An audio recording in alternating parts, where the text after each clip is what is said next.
Umugong ang tunog ng mga makina sa planta, parang bakal na may sariling tibok ng puso. Sa gitna ng humahagibis na conveyor belts at sindi patay na ilaw sa kisame, nakatayo si Mang Tonyo, nakaabong uniforme, may mantsa ng grasa sa dibdib at singit ng mga daliri. 22 taon na siyang pumasok sa parehong oras, sa parehong pasilyo, sa parehong amoy ng langis at tinunaw na plastik. Iyon ang mundong pinagpaaral niya sa 3 anak at pinanggamot sa asma ng bunsong si Basti. Ngunit ngayong hapon, hindi ang takbo ng makina kundi ang bigat ng isang manipis na sobre ang nagpatindig ng balahibo niya.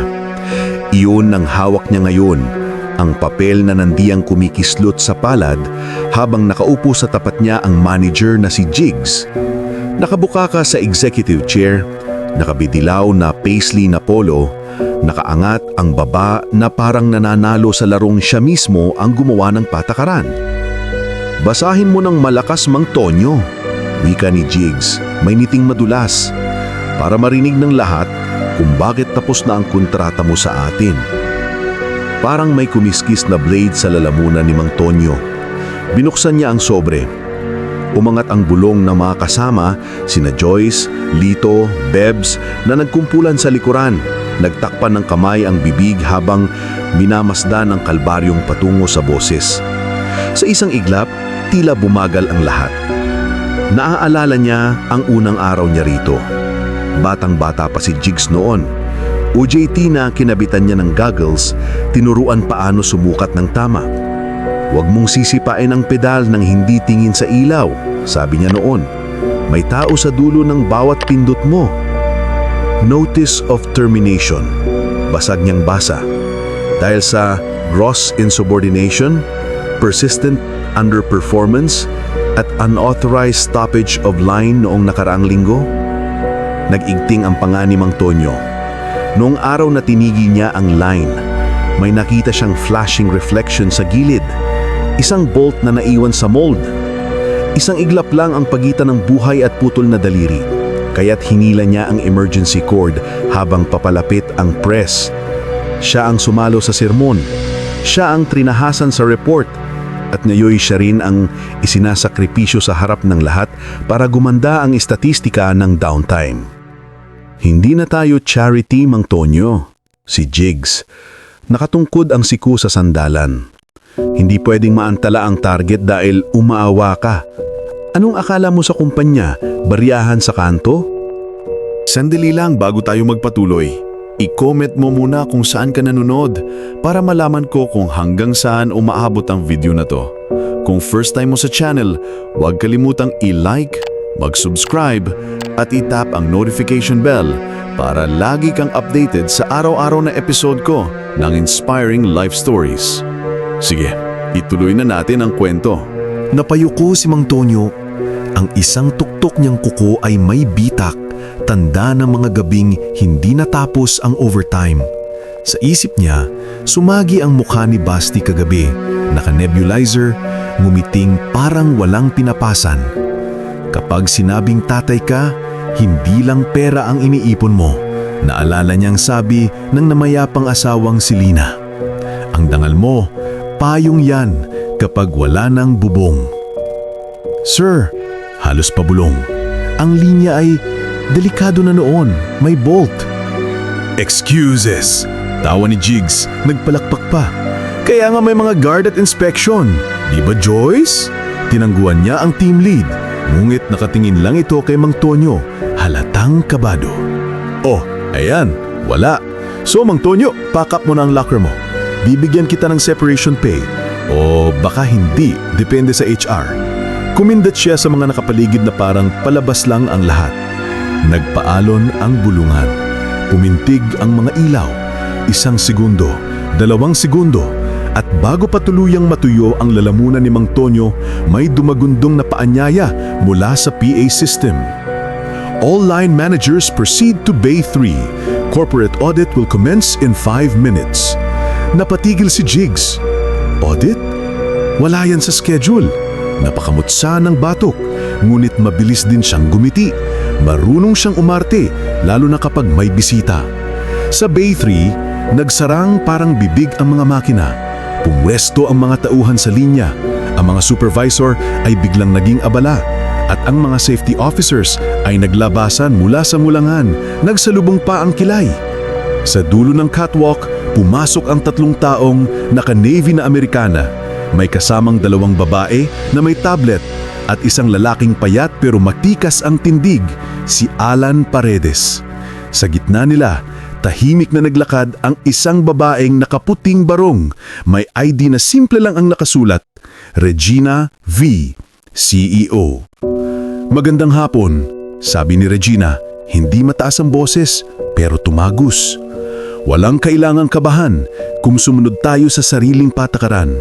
Magsisimula tayo sa 3 bagay, kaligtasan, paggalang at katotohanan. Kinindat niya si Alan. Ihanda ang CCTV playback ng Stopline Incident 417.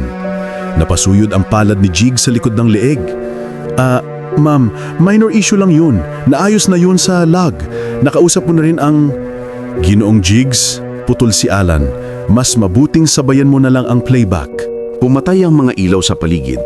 Umilaw ang malaking screen. Doon, kita-kita sa malabughaw ng larawan ang nangyari.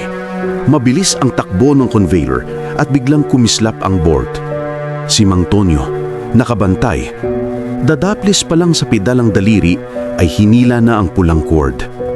Ang press na parang bibig ng buhaya, muntik nang sumubo, pero umangat, 1 pulgada bago tuluyang umatake.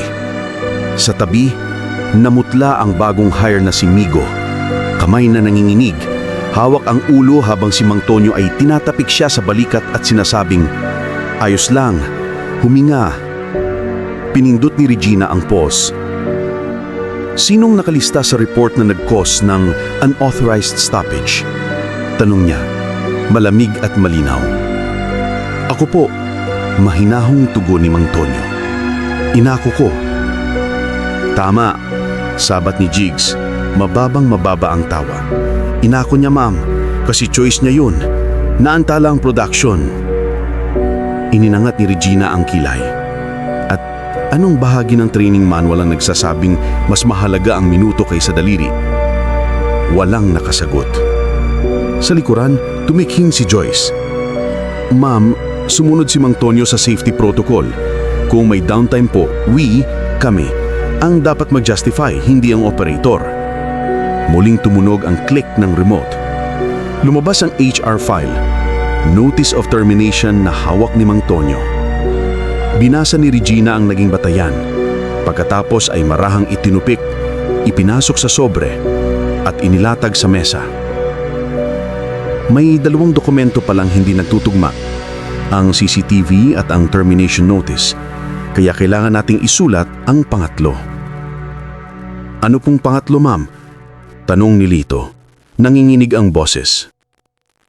"Notice of Reinstatement and Commendation." Nag-igting ang balikat ni Jigs. "Ma'am, hindi pwedeng basta process." "Wala kang dapat ipaliwanag, Jigs," singit ni Alan, matigas na. "Ikaw ang gumawa ng report. Nasa HR din dito ang 2 complaint laban sa'yo, ang pagmumura sa mga operator at ang paninigaw sa bagong hire. Nakasuspende ka, epektibo agad habang iniimbestigahan." Natahimik ang buong bay. Waring pati ang mga ilaw sa kisame ay huminto sa pag-vibrate. Napatingin si Mang Tonyo sa sariling mga palad. Mabigat, marumi, pero ngayon ay parang binalik sa kanya ang bigat na may kasamang dangal. Lumapit si Regina sa kanya. Hindi siya tumayo sa entablada. Sa halip, siya mismo ang bumaba sa sahig ng planta. "Ako si Regina Valderrama." Pakilala niya, kasabay ng kabigla ng iilan. Sa oras lang nilang nalaman na ang batang CEO ay hindi kalakihan ng katawan, ngulit malaki ang tapang sa mata. "Ginoong Antonio de la Cruz, may utang ang kumpanya sa iyo. Sa tuwing pinipindot mo ang stop, may batang hindi mawawala ng kamay. May ama't inang hindi mauuwi sa ospital. Hindi tayo nagliligtas ng machine time. Buhay ang produkto mo." Namilog ang mata ni Mang Tonyo. Hindi niya alam kung paano tatayo. Parang kinukumpasan ng sarili niyang hininga ang mga tuhod niya. Ma'am, trabaho ko lang. Kapag sinabing trabaho lang, mas lalo naming gustong igalang. Sagot ni Regina, ngumingiti. At saka, huminto siya sandali, waring may naaalala. Nung bata pa ako, may larawan sa lumang opisina ng lolo ko. Isang operator na sumalo sa apoy sa molding line noong 2003. Sinindihan ng sariling damit ang kumikislap na solvent para hindi sumabog. Hindi ko alam ang pangalan nun, kita lang ang mukha. Kanina, habang papasok ako dito, nakita ko sa archives. Ikaw yun. Ikaw ang lalaking iyon, Mang Tonyo. Napaatras si Mang Tonyo. Matagal na niyang inilihim iyon. Hindi para kwentuhan, kundi dahil ayaw niyang maging sobrang hero sa mata ng anak kapag hindi naman araw-araw kayang maging ganun. Noon, ang taning reward niya ay isang lumang watch at salamat. Ngayon, narito ang CEO, tinatawag ang nangyari sa tunay nitong pangalan. Simula ngayon, ikaw ang lead for Safety and Skills Academy natin. Ikaw ang magtuturo sa mga bagong empleyado kasama si Joyce at Lito kung paano magpigil ng makina at magpigil ng pagmamataas. At para sa araw na ito, retroactive ang saod mo. Ibabalik lahat ng ibinawas dahil sa maling report. Humagulhol si Joyce. Si Lito napapikit habang kumakapit sa clipboard. Kahit ang mataray na HR na si Bebs napailing pero napangiti. Ma'am, nag-uumpog ang salitang gustong lumabas kay Mang Tonyo. Maraming salamat. Pero si Migo, yung bata, baka pwede pong... Sinabihan ko na ang HR. Ilalagay natin siya sa apprentice scholarship. Ikaw ang magiging mentor. Saglit siyang tumingin kay Jigs na pinalilibutan na ng dalawang security at compliance officer. At Ginoong Jigs, mentor mo rin si Mang Tonyo sa isang bagay na hindi mo pa napag-aaralan. Paggalang. Kung pipiliin mong magbago matapos ang due process, may lugar ka pa sa pabrika, pero hindi na sa ibabaw ng iba. Nakadama ng kakaibang katahimikan ang planta. Hindi ang nakatutulig na katahimikan ng takot, kundi yung nakapapawi ng panginginig. Sa unang pagkakataon matapos ang mga mahahabang taon, tila may tunog na mismo ang respeto. Sa mga susunod na linggo, nagbago ang mukha ng kumpanya. Ipinako sa pader ang safety charter, may pirma ni Mang Tonyo sa ibaba, katabi ng pirma ng CEO. Sa bawat pagpasok ng mga bagong apprentice, bahagi na ng unang araw ang kwento ng Stopline Incident 1417, kung paanong mas mahalaga ang butil ng hinaharap kaysa butil ng minuto. Tuwing hapon, kapag may training, tumitigil ang mga makina habang pinakikinggan ang boses ni Mang Tonyo. May tao sa dulo ng bawat pindot mo. At tuwing hihilahin ng sino man ang pulang cord, hindi natakot ang sagot, kundi tulong. Isang gabi, pauwi na si Mang Tonyo, dala ang lumang watch na minsang gantimpala sa kanya. Sinulubong siya ni Basti sa pinto, nakastrap ang maliit na nebulizer bag. Pa, sigaw ng bata. Tinanong ng teacher kung ano daw trabaho mo. Sabi ko, superhero sa pabrika. Tapos huminga ako ng malalim. Natawa si Mang Tonyo. Naluha rin. Wag superhero anak, sapat na ang tao. Tinapik niya ang balikat ng bata. Pero kung maganda sa pakiramdam, sige, tao na may tapang at bait. Kinabukasan, dumaan si Regina sa linya. Walang anunsyo, walang banda, simpleng paglalakad lang. Nakita niya si Mang Tonyo na tinuturuan si Jigs na ngayon ay naka-plain polo at nakikinig ng tahimik kung paanong basahin ang mga tunog ng makina. Walang panamanliit, walang tilaok ng ego. May pagwawastos oo, pero may dangal. Ma'am, magandang umaga. Nasa Module 3 na kami. Stopping is caring. Ngumiti si Regina. Mahusay. Tumingin siya sa malaking screen kung saan umiikot ang salitang walang minutong kapalit ng tao. Iyan ang gusto kong makita, hindi lang sa CCTV, kundi sa araw-araw. At sa puting ilaw ng planta na dating parang malamig na buwan, may init ng tumagos mula sa mga mata ng mga tao. May nagbiro pa nga, "Boss, baka pwedeng selfie kasama ang lead namin?" Napatawa si Mang Tonyo, marunong ng tumanda na hindi nagtatago ng hiya. Sapagkat sa mundong minsang kasing lamig ng bakal, may isang lalaking umiiyak habang humahawak ng envelope at may isang kumpanya na natutong umiyak kasama niya para pagkatapos ay sabay-sabay din tumayo.